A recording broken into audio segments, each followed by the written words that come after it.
maintenant.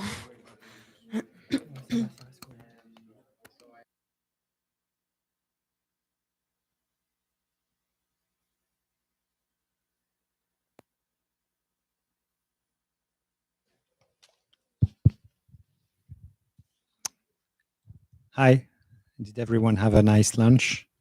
And I was very pleased to see a lot of tables with people meeting up and exchanging after the talks of this morning. So that's quite good for our first event. So we're starting again. Some people will join us a bit later, but we're starting again with our new speakers of the afternoon. And let's meet Charlotte Masquelier-Page and Harry Dennis, Community Advisor at Swissborg. Harry, hello. Harry is cryptocurrency and blockchain early investor in Metaverse, DeFi, P2 e-gaming, Web 3.0, NFTs, and yield farming. Swissborg is an investment company that allows to buy, sell, or exchange cryptocurrencies with 16 fiats. Nowadays, fintech companies are democratizing wealth management, making it easier for retail investors to get involved. Charlotte and Harry are going to discuss how to democratize wealth management. Welcome. Thank you. Hi, everyone. For those who don't know me, my name is Harry. I recently joined Swissborg as a community advisor. Most of my past experiences are focused into sales and marketing. And to talk about crypto, my relationship with crypto started back in 2016. Since then, we never stopped dating each other. Like any couple, there is ups and downs. At the moment, we are going through a little crisis. Harry, I really hope you figure that one out. Hi, everyone. Yeah, my name is Charlotte. I started my professional journey at Swissborg just over 4 months ago. Prior to that, I undertook a master's in innovation and entrepreneurship here at a business school in Barcelona. I joined Swissborg as a community advisor, and I was actually the first hire of the community advisor team. Our goal with this was to create a real direct point of contact between us and our users and start this open conversation. And my role has been to understand the wants and the needs of these users so that we can continue to evolve and create a fun, fair, and community-centric approach to democratizing wealth management. So Swissborg was founded back in 2017 and ICO'd also in 2017. But even back then, there were already many, many players in the CeFi and DeFi space. I want you to think back to the first time you had to connect your MetaMask to a DeFi platform, or you first had to navigate a trading platform, making your first deposit or executing your first trade. How did that feel? Well, I remember it was a nightmare for me. Yeah, so for me as well.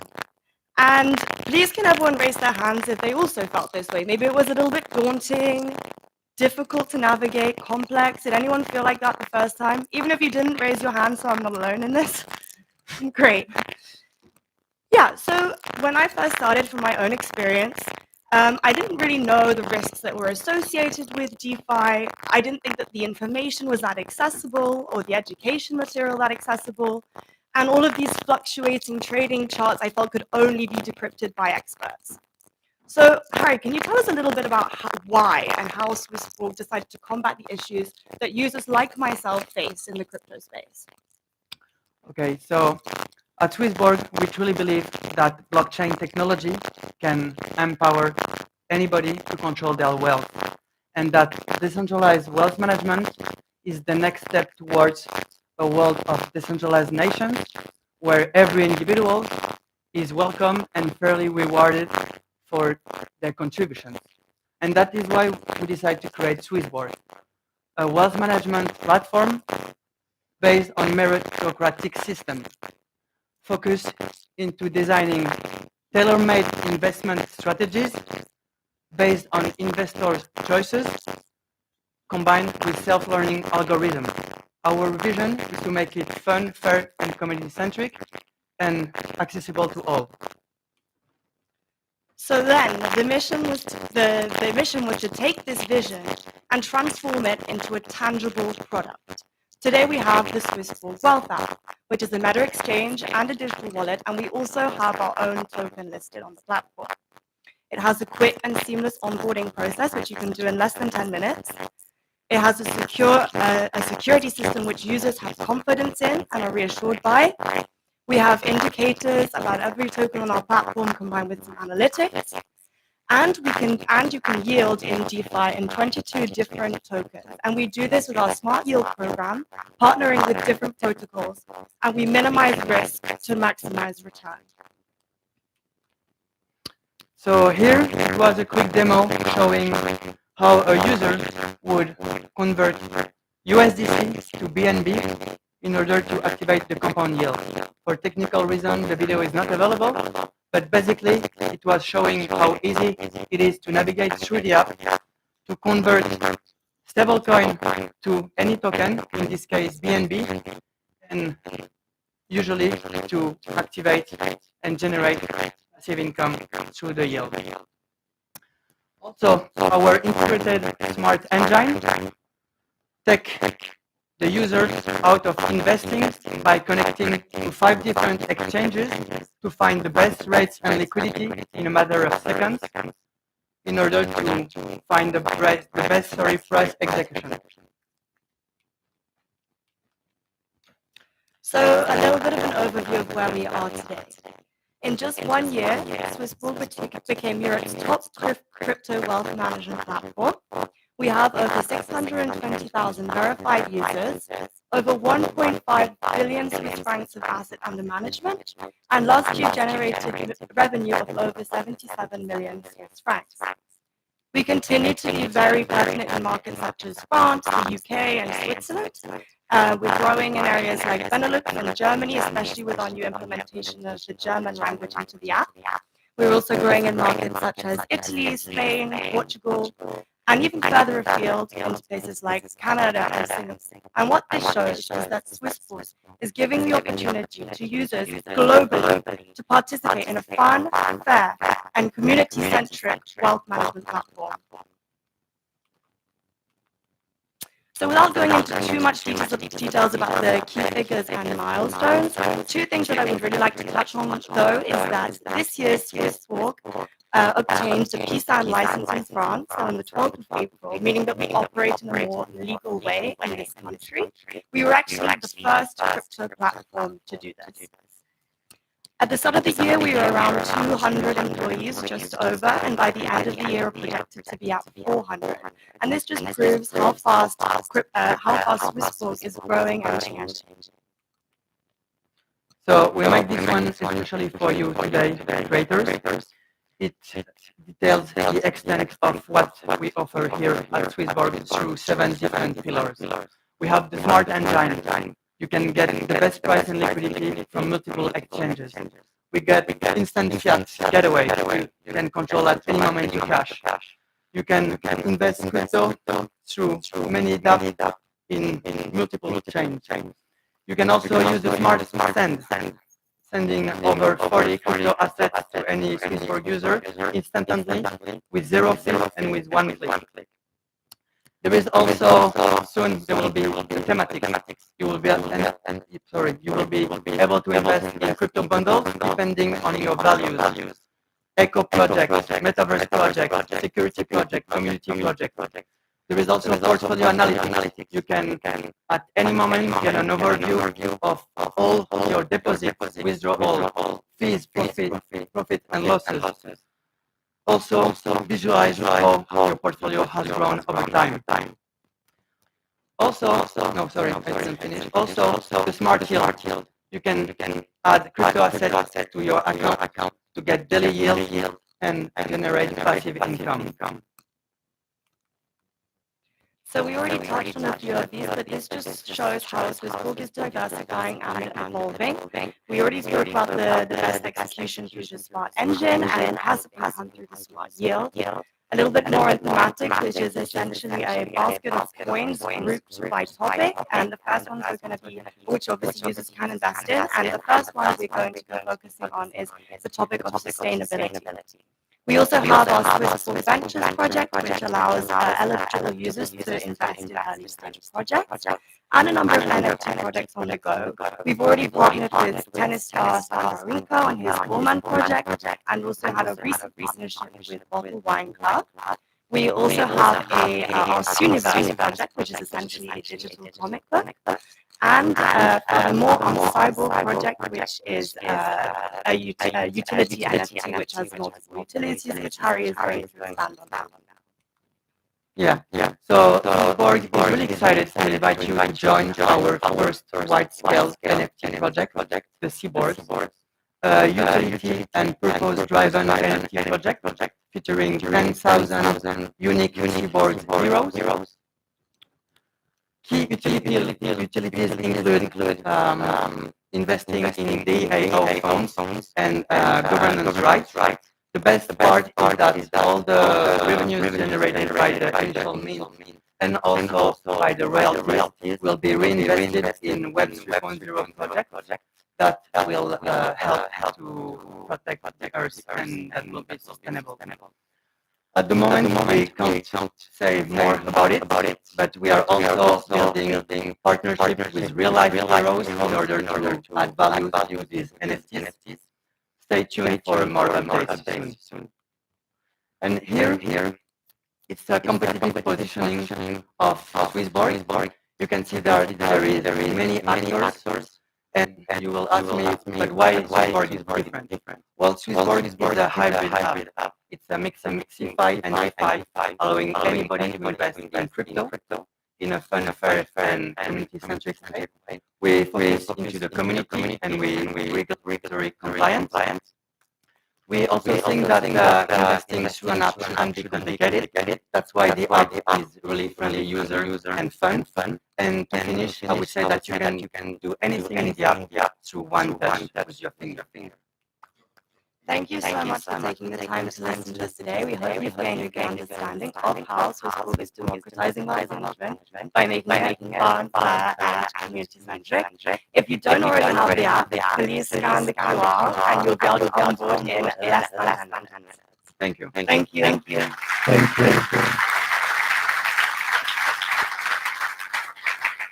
Thank you, Charlotte and Harry. Thank you very much. Well, our next guest now. Yeah. We'll see you after the presentation, the three sequences for the Q&A. So now, Robert. Hello, Robert. Robert is director at M-Web Recruiting Company, an ex-rugby player, as you could say, and history graduate at the University of Manchester. Robert has 20 years experience in financial services recruitment, mostly within technology, and as a director of M-Web Company. Robert specifically enjoys working with cryptos, blockchain, fintech firms, and enjoys connecting the right individuals with the right roles. Robert and his team more recently been focused on the NFT space, speaking with clients in the gaming, arts, and music sectors. Robert is going to share the way we acquire balance in the tech blockchain space. Welcome. Okay. Hi guys, really nice to here to speak to you today. And I am going to tell you how to acquire the best talent in the blockchain space.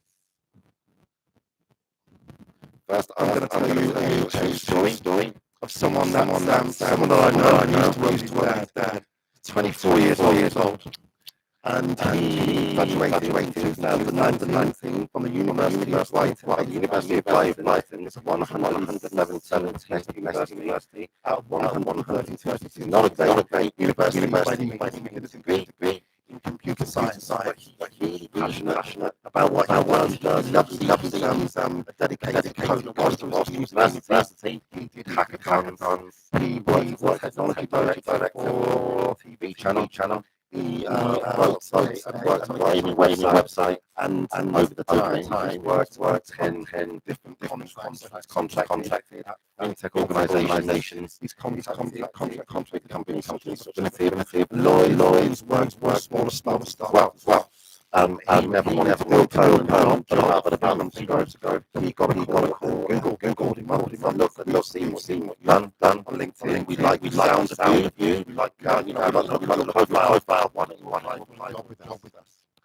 he does 6 interviews, and two actual coding sessions. And he got a call to him. Sam, great news. We want to join Google as a software engineer. He said, that's fantastic. What am I getting paid? £140,000 UK stuff, 25 less than the Communist Prime Minister of UK, Johnson. Put that in contact. The average UK salary, £32,000.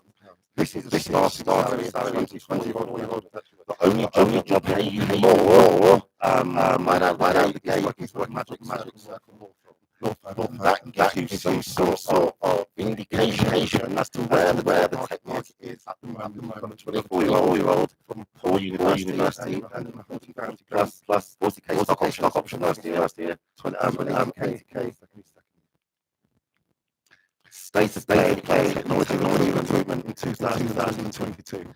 Tech investing globally, despite the slowdown caused by revenue dropping, rising, and various issues such as more than past 18 months have seen a huge growth in the sector, as we all know. Reached 10 times the level of 2015 and 3 times the level of 2020. And crossed the milestone reached $100 million in 2021. And despite the slowdown, the labour market remains strong. Average post Europe still 40% higher than before the pandemic. One thing we realise now, tech totally global. Lots of working headhunter, fully remote work. I've got people who work by who work America. It's not at all. They're working in areas and the contract. This never used to be the case. So in the UK, where I work, there's companies have 1,000 jobs, which is a very buoyant sector. In the US, 4,000 jobs. It's mainly New York, San Francisco, Los Angeles. Just giving you an idea of how things are at the moment. And for you today, one of the top languages on technology. I was discussing lunch, things like Solidity, Java, Python, JavaScript, PHP, C#, etc. Smart contracts. We've got Ethereum smart contracts powered by world. More and more projects in space. The demand for these going up and up. Solidity developers are earning permanent wise $200,000 contracting 1,000 a day. These very high rates of pay. Using Solidity developers for these smart contracts to generate tokens, making it ideal for projects. At the moment, very people with the experience. A lot of people ask it, or those with it, they can pretty much name their price. So how do we go about recruiters acquiring the best talents in blockchain? Traditionally, using things like LinkedIn Recruiter, eFinancial, job ads, that's how we used to do it before. We all know about LinkedIn. Now has 800 million members with over 77 billion companies. 5 million analysts. Millennials make over 70% of the user base, with 11 million of millennials decision-making positions. Just goes to show what a useful tool this is. And the more experienced candidates in a database load their CVs onto job boards, advice laws in a traditional fashion. And I'm very doubtful that method of searching candidates is going to change. So the mock method, 41 years old now, so things like Slack, all kind of new to me. Social media, instant messaging, that's a very good way of recruiting. As I just mentioned, many schools, Slack, Asana, Monday.com, Twitter, TikTok, popular these days, apparently people using that to recruit, and obviously Letter and Instagram. When I first started recruiting to back in the different past, we never had any of these things. So going on to that, really these things are invaluable tool in the recruitment process, and as recruiters, we use our own personal social media platforms, all that of our companies to search for certain talent.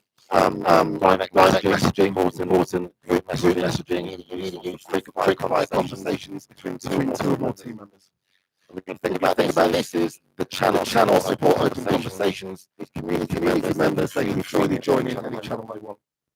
For those people that usually know this is an option to create channels, and which can be used for sensitive topics.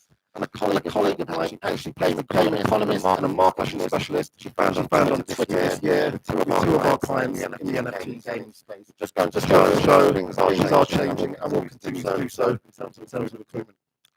The networking is obviously a very good way of speaking to people, meeting people, tokens, crypto meets, conferences, the Night of Creative today, Global NFT Summit that's been to Blockchain Expo. Recruitment contact, we have to be proactive, we have to be dynamic, we have to be enthusiastic, we have to go and meet people. What's happening with the major players, with the movers and shakers, speaking to individuals who know about the marketplace, tell you all about what's happening. And look how fantastic it is to be here post-pandemic, something we couldn't do 2 years ago, making connections, speaking to people and engaging individuals face-to-face. This is how business should really be done. And the one good thing about being in this space, which I used to recruit in financial services, it's quite dry, then elements of other work as well, then elements of legal. If there's one thing about crypto and NFT space, everyone's so enthusiastic about it, love talking about it, it's a hobby of theirs, they live and breathe it. And as recruiters, it's really important that we take advantage of this and engage with as many people as possible. Now coming back to that, obviously young talent is absolutely key. There's 7 times more technology development jobs than there are developers. There's people who this is anecdotal, but when the pandemic hit, we know of people who were working at Pret, who were working in the hospitality industry in London. They decided to become coders. They thought, you know what, maybe the hospitality thing's not the way to go. We don't know when the pandemic's going to end. They learned how to code, and you've got people who were working on Pret in 2020, now earning £500, £600 a day as a developer. Because there's such a lack of these skills. I'm telling my 4-year-old son, 7-year-old daughter, look, this is the way to go, right? If you want to do well, if it's skills that everybody should learn because of the massive chronic shortage. And now the best tech graduates, they've got a choice of the more traditional sectors like banks, consultancies and investment managers, but they've also got fintech startups, crypto and blockchain companies as well. So instead of these people going to Barcap like they did years ago, or going to work for Fidelity, they're now working for sexy firms, startup firms, these crypto organizations who can offer them good money, and they can offer them things like tokens, etc., Bitcoin. It's all a way of getting these people engaged, giving them a slice of the pie, basically. We've got companies like, these are all our clients, companies like Wintermute, GSR, B2C2, Coinbase and Amber Group, all looking at grads and paying very good salaries as well. For us, holding seminars and events, hackathons, and also networking, that's going to help us massively to increase our pool of graduates, which is what we need. So in terms of partnership and understanding of our clients' needs, what we can do as organisations and you hiring managers, this is what you should look for every recruiter that you take on. Someone who can advise on recruitment processes, testing, salary benchmarking, competitive analysis and insight. That's all very, very important. You need to know exactly what your competitors pay developers, economists, paying program managers, salespeople, which is very important. And we have to be a trusted partner to blockchain and crypto companies. I've actually placed a couple of people with Starnode, fantastic organisations to work for. It just goes to show, how much you really have to get engaged and really be involved with the story. So we become part of the client's journey and story. You really get underneath the bonnet to find out what our clients are actually looking to do and the sorts of people they're looking to take on. And obviously what we want to do is make relationships with as many people in the company as we can, top right down to middle levels, because these people are going to be the hiring managers of the future. There's always threats. There's threats everywhere. There's threats to us as a business. It's an extremely competitive marketplace. Every developer that I put over has probably got 6 or 7 options. You've got people going from 70k who are getting offered 150k, this, that, and the other. As I've just said, you've got kids barely out of university getting offered well north of 100k. It's the most competitive marketplace I've seen in 21 years. Extraordinary lump sum that I've been in the game. In 21 years of recruitment, it's the tightest market for talent. Everybody wants a slice of the pie. Contracting is always an option. There's extremely high rates on offer. Like I said, you have got developers earning great rates. You've got IR35, which I won't bore you with, which is a tax law that's come in. The Tories have made it harder for contractors to earn that much money. So, you know, perm is the way to go. There's also an element of a lack of self-awareness in candidates.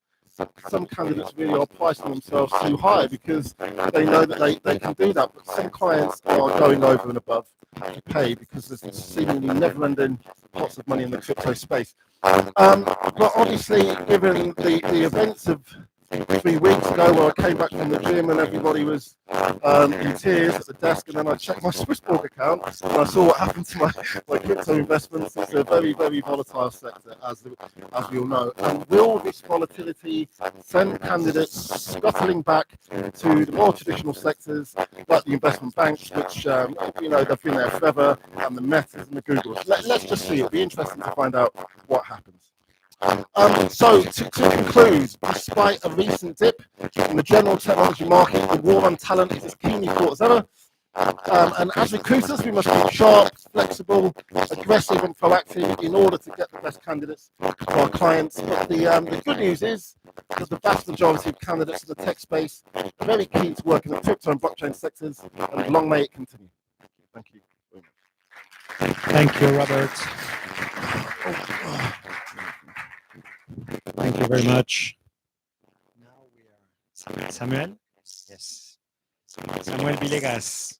Samuel is a blockchain builder, business strategist, and software engineer at 251 EU that is helping businesses craft strategic roadmaps to solve the challenges blocking growth and find focus towards success.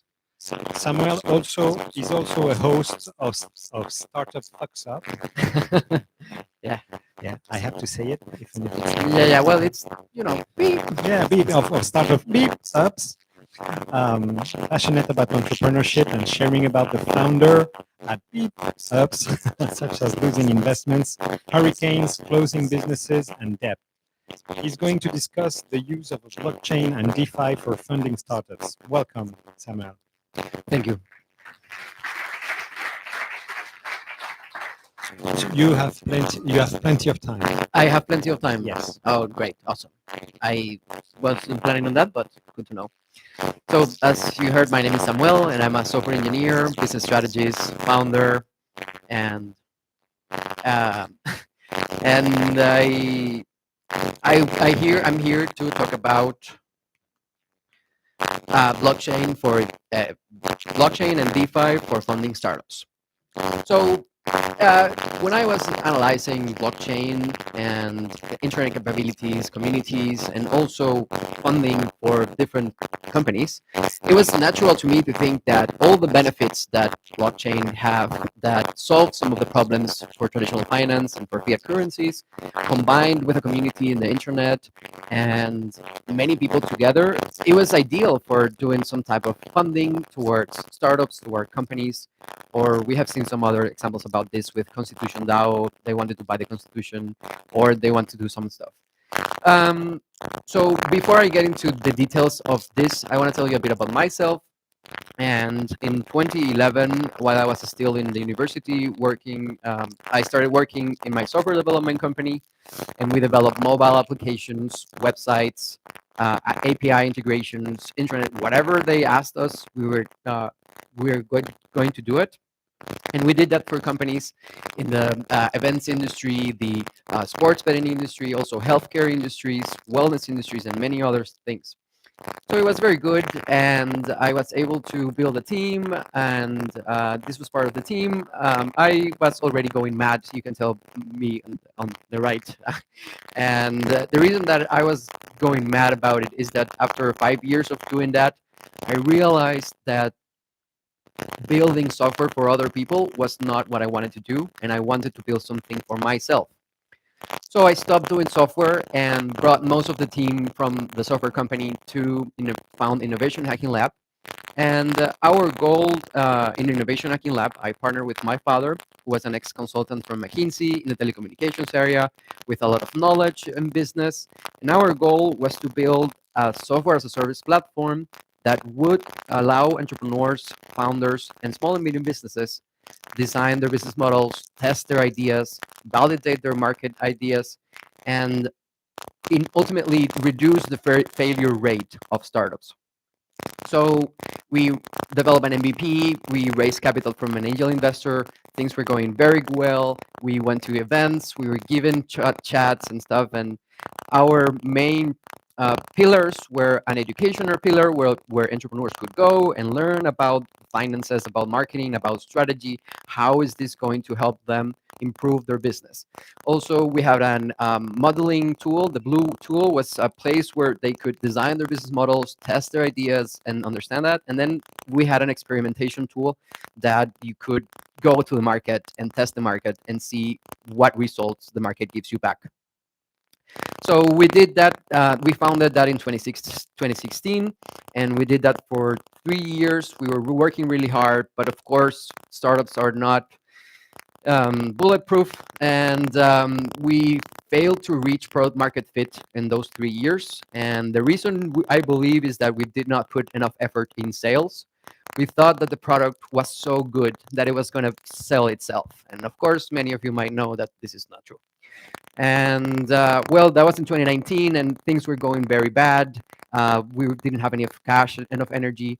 And this is an actual picture of me back then. And I was like, oh man, what is going on? So we have to make a decision. And in 2019, in April, we decided to close down the company.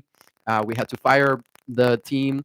It was a mess because these were the same people that were working with me in the software company. So we had to fire them. They blamed me for the decision of closing.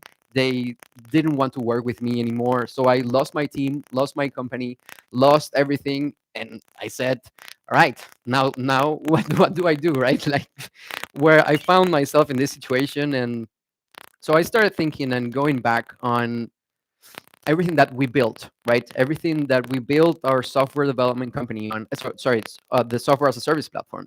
And it was about business strategy. It was about frameworks. It was about helping startups raise capital. It was about helping startups design go-to-market strategies. So I said, all right, it makes sense for me to do this as a service, as a consulting service, or as an advisor service. So that's when I founded 251. That was in 2019, in December 2019. And I started to reach out to my previous clients, to my network, to find people that wanted to work with me. And for some time, it was great. I helped these companies raise capital, design go-to-market strategies, find the right product market fit for them. But then again, in 2020 and late 2020, things were also going to look like this again because the cash flow was not good enough. The clients were not coming as fast as I needed. So again, to avoid this situation again, I started to think, all right, what do I do now again? Right? I'm again in this situation. I don't want to be in this situation anymore. So how can I solve this? So I started to go back on what I used to do on software development, and I stumbled upon Solidity. And I thought to myself, all right, let's just give it a try. I'm used to learning new languages. I'm used to learning new architectures. So why don't I just work on this? So I did some courses, did some documentation, and then I did a hackathon from Chainlink, and this changed my life completely. Because now I was able to offer this service as well And last year, this Solidity service or blockchain development service, as you heard from Robert before, it is the most demanded and the most well paid. So during that, I was able to experience working with DeFi projects, Ohm forks, NFT projects, profile picture projects, wallet projects, and different projects that really gave me a good perspective on how the ecosystem was looking. So again, I got me thinking, all right, I don't like developing software for other people. So how can I take this to my own? How can I improve this and make it my own? And that's when I started to realize that one of the biggest problems that I have found startups have is that they don't have enough capital. They don't have enough money to run their business or to test their ideas or to validate. And I thought, all right, how can this be solved by the blockchain or by using blockchain? And then to find this, I first thought, all right, first I need to understand where the current problems that startup capital raising has, and then to see if blockchain actually has a solution or not. So some of these problems that entrepreneurs have is that they don't have access to capital, they have a small network. Also, the time that it takes for investors to move the money towards your account, that's also a killer. And of course, also the slow decision process from investors also triggers that. So right now, I thought there are some traditional finance services that do this, right? There are some traditional finance solutions that provide this, and the solutions might be some business bank loans, some investment funds, or business credit lines, or traditional VC firms, or even angel investors, or other types of investors. But then again, this doesn't solve everything. This still proposes some of the issues that traditional finance has. And then I started to look into what type of decentralized finance solutions are out there. And 7 years ago, or 2016, 2017, there was many projects that were launched back then who were taking stuff from the traditional finance and implementing that in the blockchain. So for example, Bancor, these were the first people that introduced liquidity pools, which now many of the projects are using that. Compound Finance were the guys that introduced Governor Bravo, which is a democracy now system for governance. Marble introduced flash loans back then, and many people copied that. And then last year, Olympus became very famous because of its bonding mechanism. And through this bonding mechanism, many people copied that and found that. But then again, this cryptocurrency ecosystem, where all of these solutions have some problems that you might be aware of. Of course, price manipulation, price volatility, money laundering, illegal activities, or unsustainable economics and tokenomics. There are other plenty of problems, we know, but these were the most relevant that I found. So these problems actually make it less attractive for a solution like funding startups through this, because if you fund a startup with price manipulation and price volatility, then you cannot have an idea on what to do it. So some potential solutions for those issues that I found, and of course there are many other stuff for price manipulations. You can think about protocol structure, about the volatility. You can think about treasury-backed assets. Again, we can deal that for many minutes and discuss that. For money laundering and illegal activities, you can think about compliance and due diligence, or KYC, whatever you want to call it. And then lastly, for unsustainable tokenomics or unsustainable economics, I believe that one way to do this is that the token emission and the minting process only happens when there's a profit. So only tokens are minted through this. And yeah, it's not going to be 20% APY, or it's not going to be 8% APY. It's going to be a different process, but it's going to depend on profit. So with these solutions in mind, I thought, all right, let's search for something that looks like this. And I don't know if you know this guy, Balagis. If you don't know this guy, you should follow him on Twitter. He's a genius. He has also a fund investments, and he has bright ideas. He also, I think the biggest thing that he shared recently is a model for cities that use the blockchain as governance for doing most of the stuff. So he also proposed this. It's called Mirror Table. And Mirror Table, as he mentions, that Mirror Table for his idea is what stable coins are to fiat to cap tables. So in a way, Mirror Table works as a cap table, but in the blockchain, and they streamline and internationalize the logistical mess of angel investing. So when I found this, I said, all right, this is very inspiring. This is a lot of what I have found. And with this in mind, I started to propose this value proposition.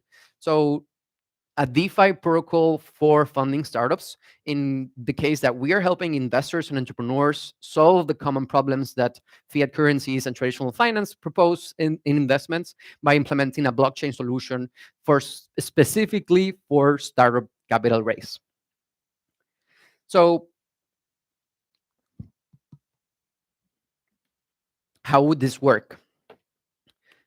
And sorry for the mess. It was a good animation, but so on the left you have the investors. In the middle you have a treasury or the protocol. In the right you have startups, companies, or whatever. Investors give money to the protocol, and then they get investors tokens back. And then the treasury invests in startups and returns, and the startup returns startup tokens.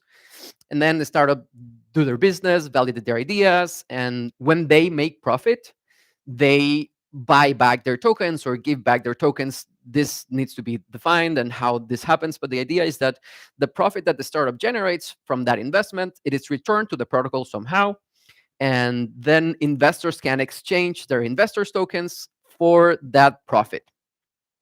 Now, what I've been focused on, because there are many treasury standards and some token standards, we'll know ERC20, there's also these other proposals, but I have not found a standard for emitting startup tokens.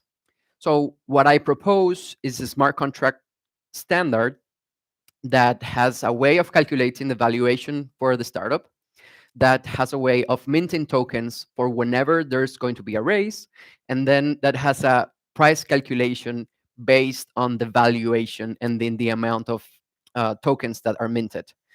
Of course, that brings some problems and some open questions, and some problems that I have identified through this is that, of course, these tokens and the investors tokens and the startup tokens are not targeted to be published in an exchange, but of course people can do whatever they want if it becomes enough and popular enough. So this again would come into the price volatility, and people who hold a lot of tokens could crash the protocol and bring the value down, though ideally the treasury would be there to back stuff. And then of course the same thing happens with startup tokens. And then ultimately the other problem, the other big problem, or the other big question to solve is startups fail, and what happens in that sense, right? 90% of startups fail. So how are we going to pay back those investors if every startup fails? So of course there are some things that we can take to avoid this or to mitigate that impact, but in general this is the situation. So what I would like to encourage you as creators and people that are here is that find some solutions for these problems or whatever problems you're finding, and that you make a solution towards that, and that actually your solution is helping someone, and that way we can improve innovation. Yeah. Thank you. Thank you. Thank you very much, Samuel. See you for the Q&A. Marina.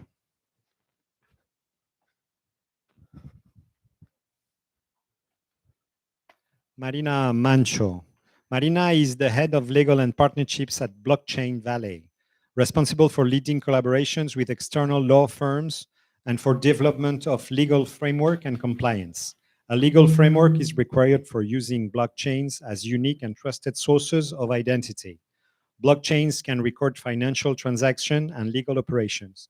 Marina is going to speak about the issue of a regulatory level with GDPR, overall data protection, and blockchain technologies. Welcome, Marina. Hi.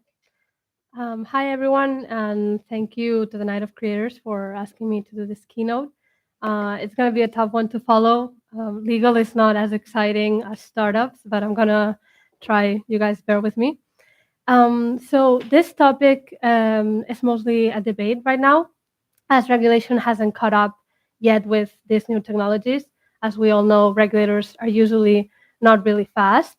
We will focus on European regulation and hence GDPR. which I believe is the gold standard globally for data protection. Why is it so important? Basically, because it does not apply only to the companies that are in Europe, but it has to be enforced depending on who the user is. So if the user is within Europe, then it will apply anyway.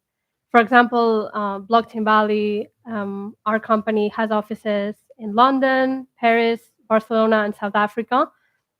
And we don't really make the distinctions when we have to do all the KYC, AML requirements for both European and non-Europeans. When someone is located in Europe, we do have to comply with GDPR. So you can imagine how crucial it is for every company to be able to comply with it. So we all know that personal data is a new digital currency. This has been so even before the existence and the rise of blockchain technologies and cryptocurrencies. And that's why when regulations were created to limit how the data is collected, treated, sold, modified, etc., regulators were contemplating the internet, meaning centralized storage of data. This paradigm has since changed, and the decentralized way of storing data of the blockchain comes with a lot of advantages, but also some new challenges that we all have to face to comply with what has been set forth legally.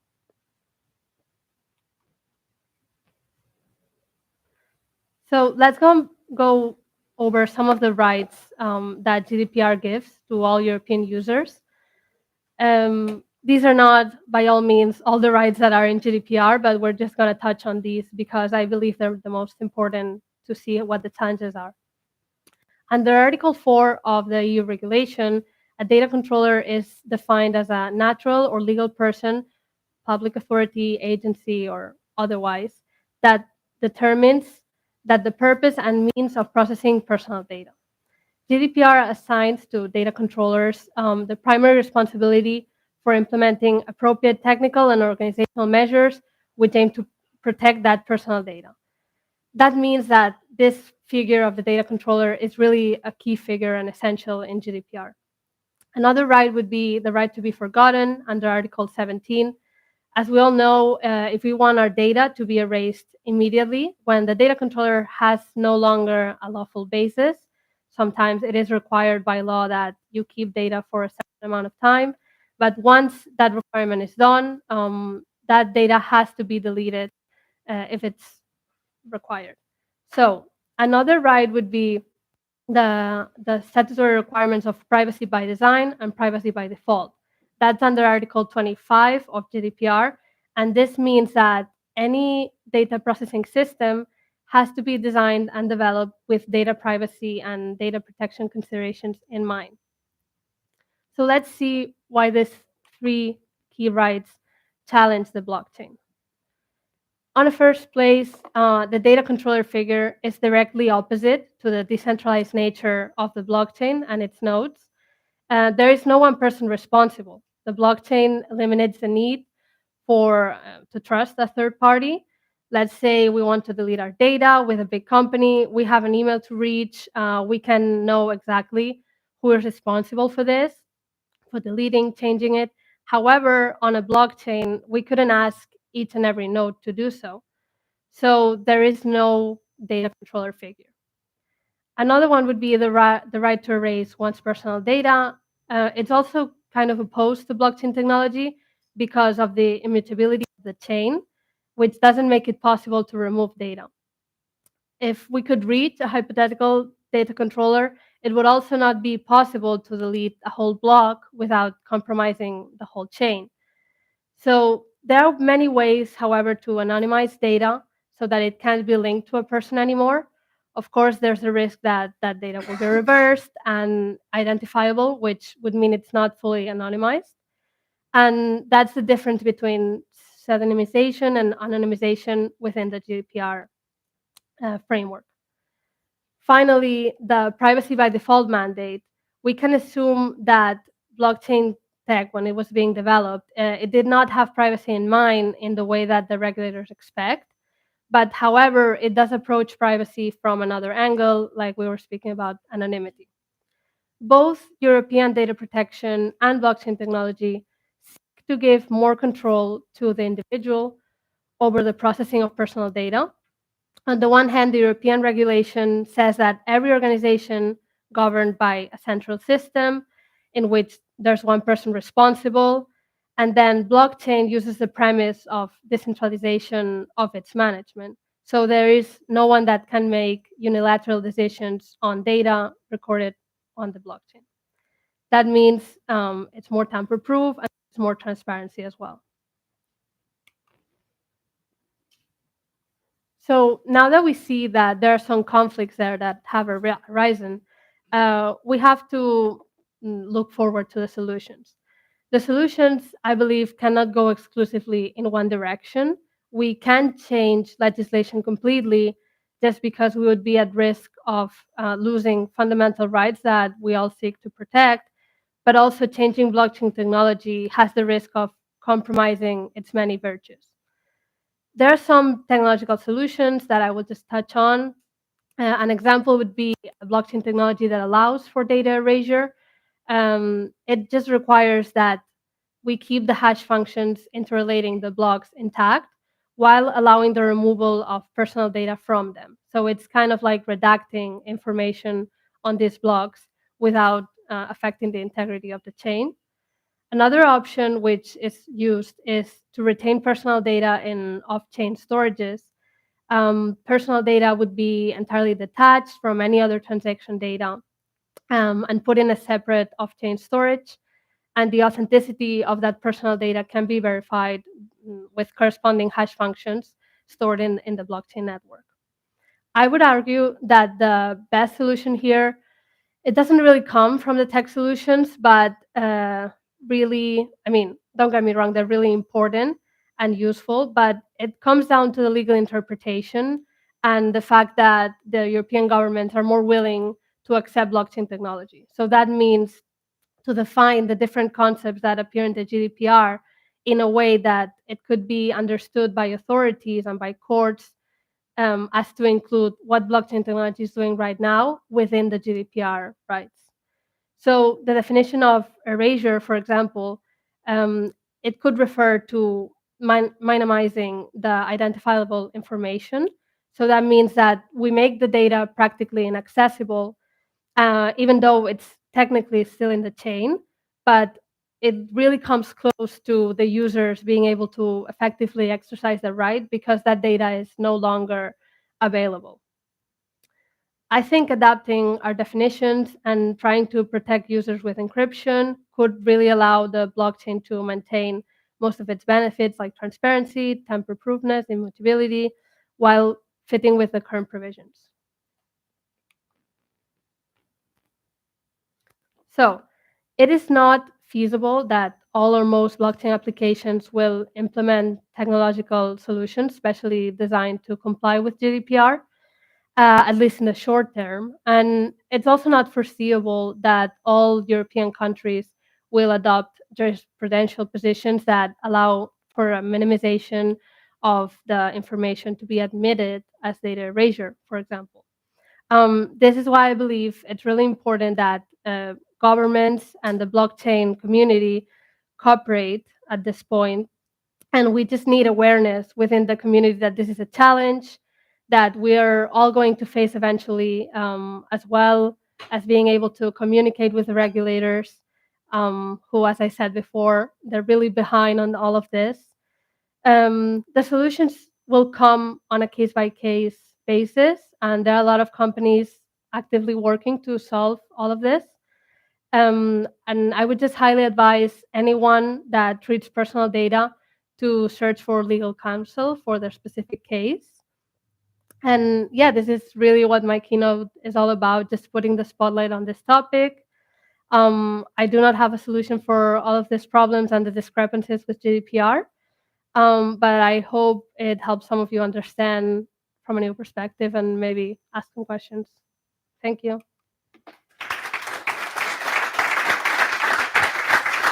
Thank you, Marina. Thank you very much. You can stay on stage if you want because we're going to call Okay. our guests to answer the questions. Just Charlotte and Harry from Swissborgs apologize, but they had to go because they had a plane to catch, so they won't be able to answer your questions. But we have here 3 people. I think you have plenty of questions for them. First question. Yes. Okay, Robert. Yes. I think you told us perfectly how to find talent. Yes. Hopefully.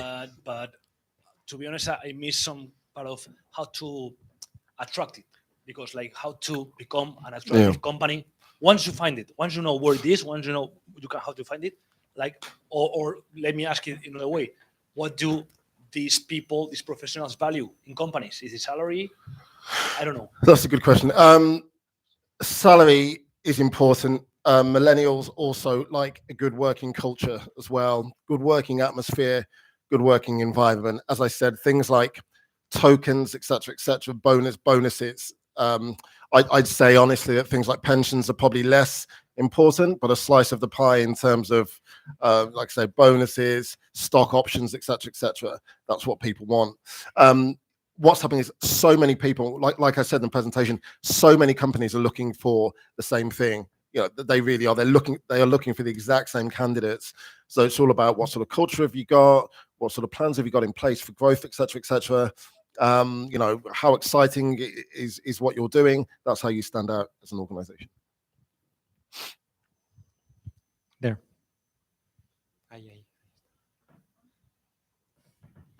Next question.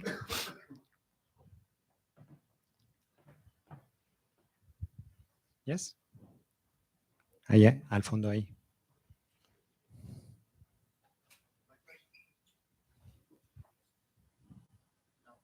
Question is for Marina. And what do you think about how the multi-chains, like the Cosmos is one of them, and Ethereum, is a worldwide blockchain, and then how the GDPR can be compliant, because it's a real challenge. Because if I deploy something there, I don't know which country will be responsible to run that information or hold that kind of stuff. Yeah, that's definitely another problem within GDPR. I think the question you're asking is, if you're not in the European Union, your company is not, and then you have some European users, right? Like if you don't comply with GDPR, what happens there? Usually it's sanctions, which is as far as, I mean, companies who are not within Europe, they can only get sanctions from Europe. That's as far as they can go. However, it could be getting blocked from different countries if they rule so. Within Europe, there are countries who are even more strict about GDPR than others. So even though it's, you know, a framework for the whole European Union, it still has like a bit of change within countries. But you have no escape. You do have to comply with GDPR if you're trading with any European user at all.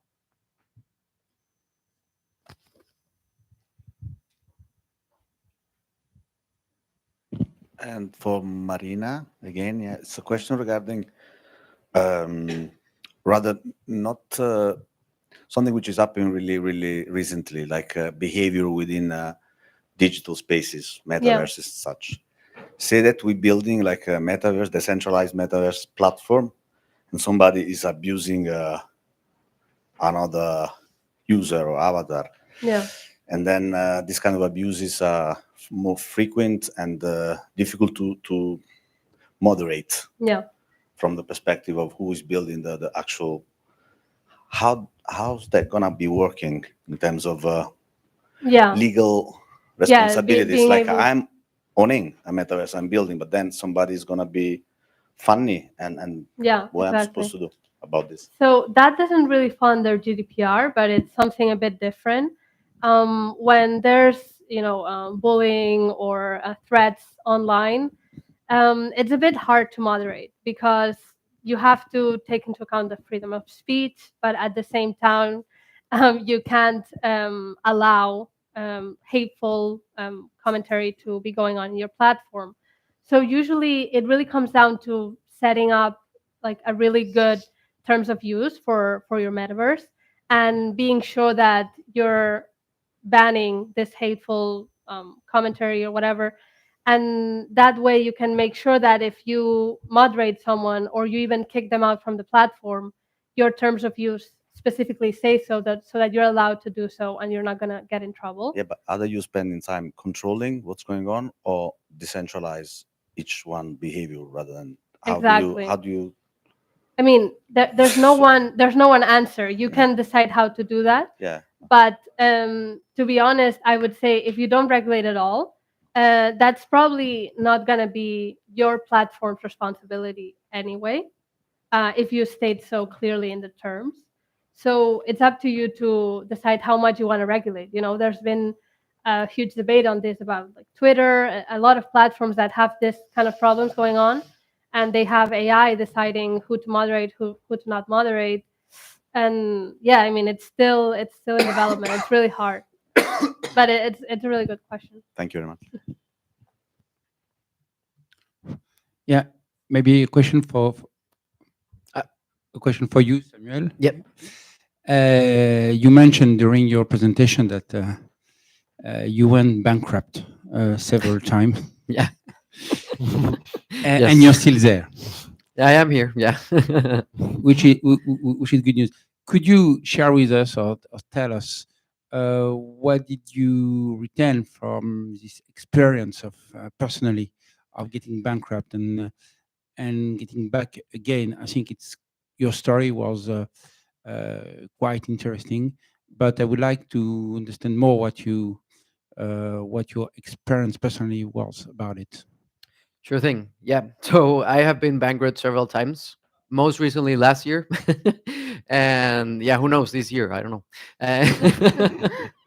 But all right. So from that experience, I learned a lot. Of course, those were really bad times all the time. Like when I was bankrupted, specifically for the startup scene. So when we started to build our company, when we started to build our vision, we thought that raising capital from an investor was the ultimate goal, that this was the only thing that was blocking us for success, right? If I got the money from the investor, then there's nothing else that can stop me to be successful and to find 1 million users that will pay that.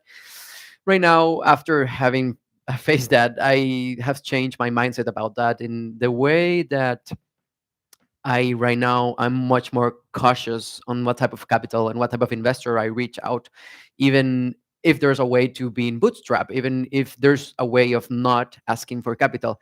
Because when we raised capital, we raised $300,000, and that lasted for 3 years, and that was great. But in retrospective, that was a lot of money to have in the bank, and that made us feel comfortable. That made us feel that, oh, sales are not that urgent. So in that perspective, I would say I have rethought several times if I should raise capital again. Right now, I'm much more, say, tilted to bootstrapping type things.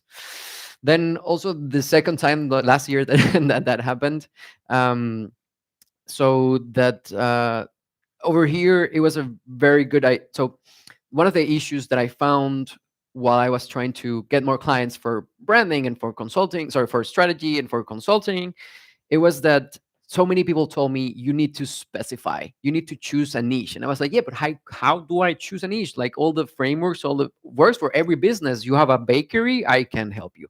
You have a website, I can help you.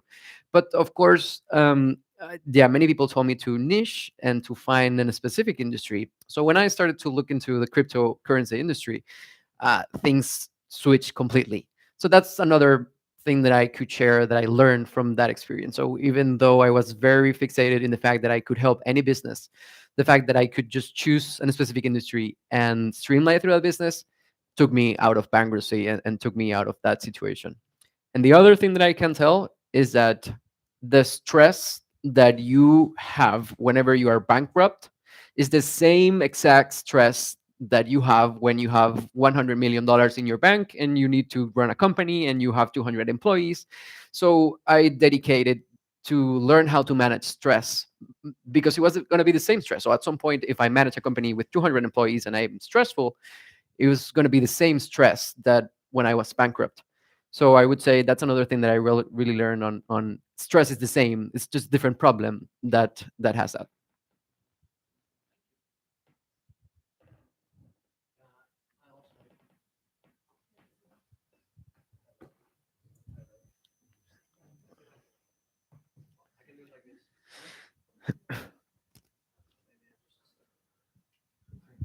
The question is, how does the microphone work? Okay, hello. My question is also to Samuel. What is the? It seemed a bit like you said, I want to build this on blockchain and I have to find what I want to build instead of, I think blockchain is the solution to what I want to create. So my question to you is, why do you think building a vault on the blockchain actually does anything differently than just creating a bank account where multiple investors put their money in and you decide where it goes? Because it feels quite centralized, if I may say so. So my question is, to what does the blockchain enable for your solution to perform, basically?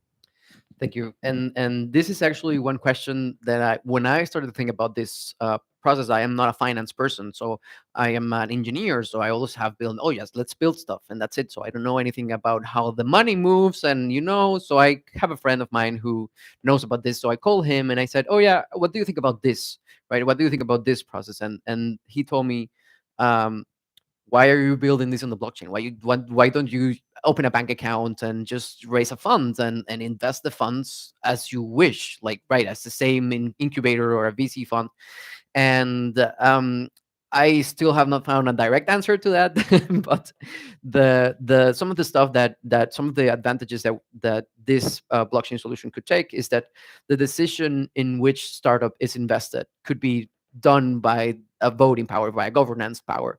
So the community of investors decides into which startup was invested through the voting system, through the tokens. Also, I think the biggest, or at least the most attractive for me as a founder, and this is that if a decision has been made, after that decision has been made, the funds are transferred almost immediately.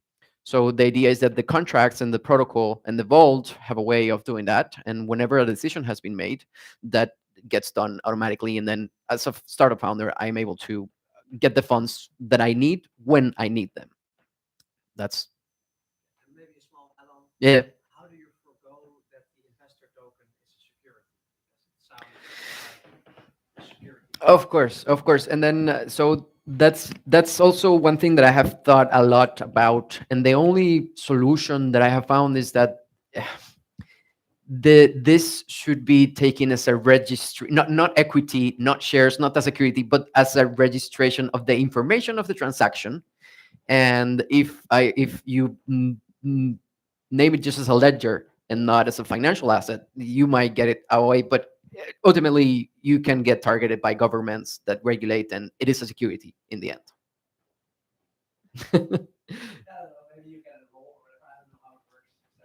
Yeah, no, me neither yet. So, yeah, thank you. Next question. Nope. I have a question for you, Robert. Many projects, many crypto projects are startup projects. Yes. So they are all starting with no or very small funds. Yes, of course. So how do you motivate young developers, for example, to join this kind without just, well, I mean, okay, you're going to say if you propose them to be a partner of the company, to be a co-founder, okay. But how do you motivate in a startup project someone that you're not going to be able to pay the amounts of money you told us in your presentation? Yeah, so when we're working on behalf of our clients who perhaps don't have that much money, like you say, honestly, they tend to find the money from somewhere to pay developers. They have to. If they don't have people to build the product itself, nothing gets done. So they will beg, steal, or borrow. They will go without money themselves. They won't pay themselves. But when it comes to the developers, I'm specifically talking about them, they'll have to pay the piper. It's a fact. Now, it could be on a 3-month contract, could be on a 6-month contract. It could be you'll get paid less, but they will have to get paid something. And usually, at the moment, they pretty much have to get paid top whack. Even the grads, like I say, even the fresh grads, even the people doing internships, you have to pay them something, because if you do not, they will just go elsewhere and work for the full money. That's the problem. Okay. And what cities actually in the world recognized as, well, let's not talk about the Silicon Valley, but let's talk about Europe. Which cities where you have important startups ecosystems, for example, which cities are nowadays the most attractive for young millennials and developers? It's Dubai is going crazy at the moment. We've got a lot of clients in Dubai. We've just hired someone to run our Dubai office, and there's a hell of a lot of work going on there. Obviously, very, very attractive, nice lifestyle, tax-free money as well. So yeah, exactly.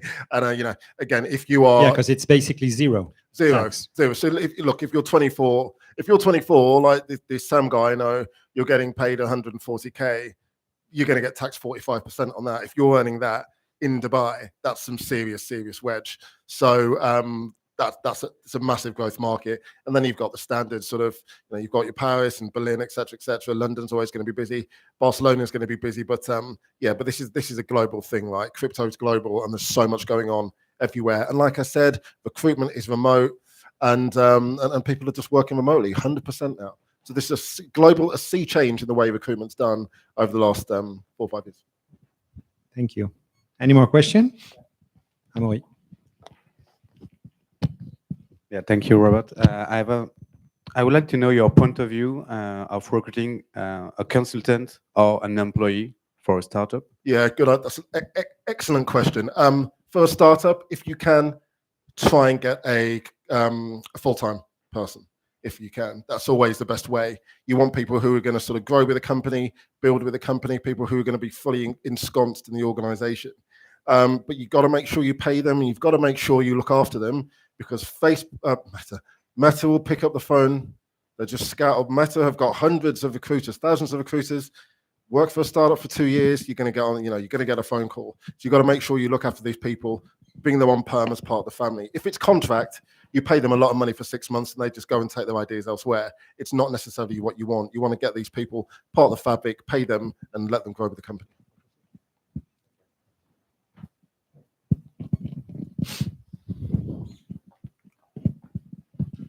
Hi, Robert. Hello. For you. Besides all the technical jobs, like you said, developers, coders, what other kind of niche of, let's say, less technical jobs do you see in Web3? Like, do you see a real big area there for possibilities, for opportunities? Yeah, I think there's going to be quite a lot of stuff in sales, business development, etc. Sales guys are always going to be almost as important as the people making the product. You need the people to sell the products. So sales, business development, there's going to be a hell of a lot of work there. We're seeing a lot of stuff in marketing where there never used to be lots of work, but we're doing, in terms of tech marketing, there's a hell of a lot there across all levels. Senior marketers are getting paid a lot of money, community people, jobs that didn't really exist that long ago are now becoming part of the whole recruitment landscape and fabric. And for marketing, do you see like a lot of people from Web 2 pass to Web 3, or do you think it's a bit different, the marketing in Web 3? Honestly, it doesn't really make any difference. If you've got sort of an affinity to Web 2, that's fine. But the good thing about marketing is it's pretty sector agnostic. If you've got a good marketer who comes from another industry completely, and they're good at what they do, they've got an interest in this blockchain and the whole crypto space, they can come across easily. Because it's such a new technology, it's such a relatively new thing, it doesn't take much if you've got the want and the desire to learn it. Thank you. Any more question?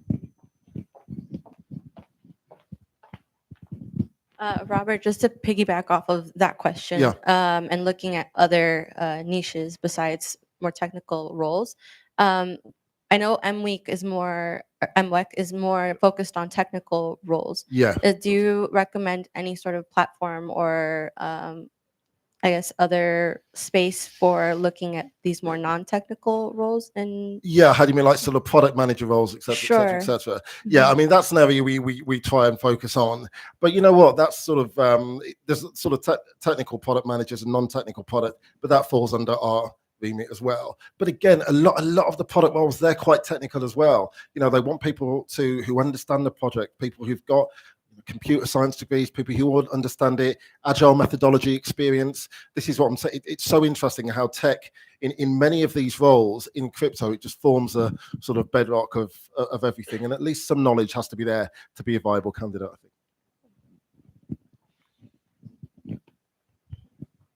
Any more question? Yeah.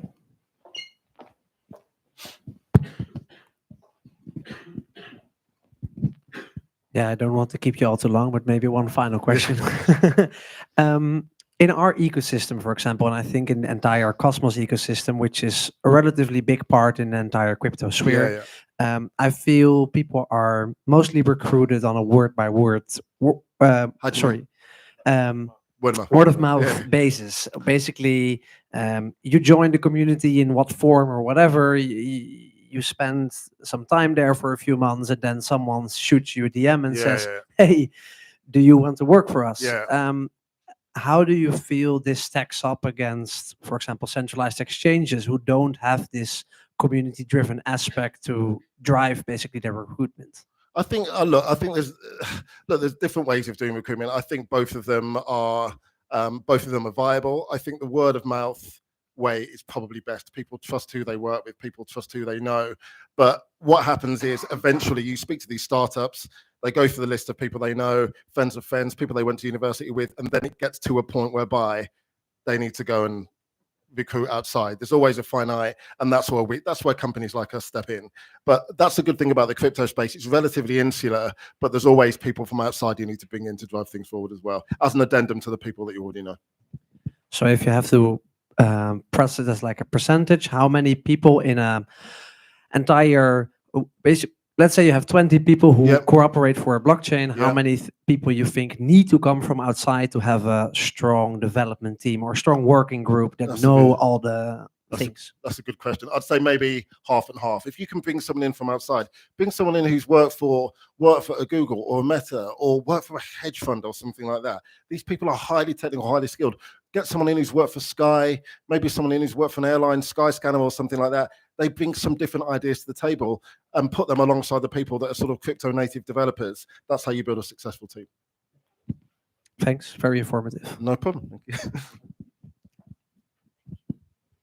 Another question? No? Well, thank you very much. We're going to have a...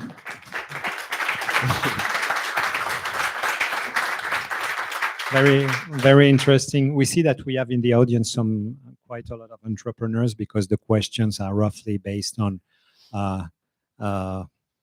economical models, compliance, legal objections, and HR. So that's how you build a project, basically. We're going to take a 30-minute break, approximately. So you have time to do whatever you want, check your emails, your social networks, or code a couple of lines, and or have a coffee or tea or something.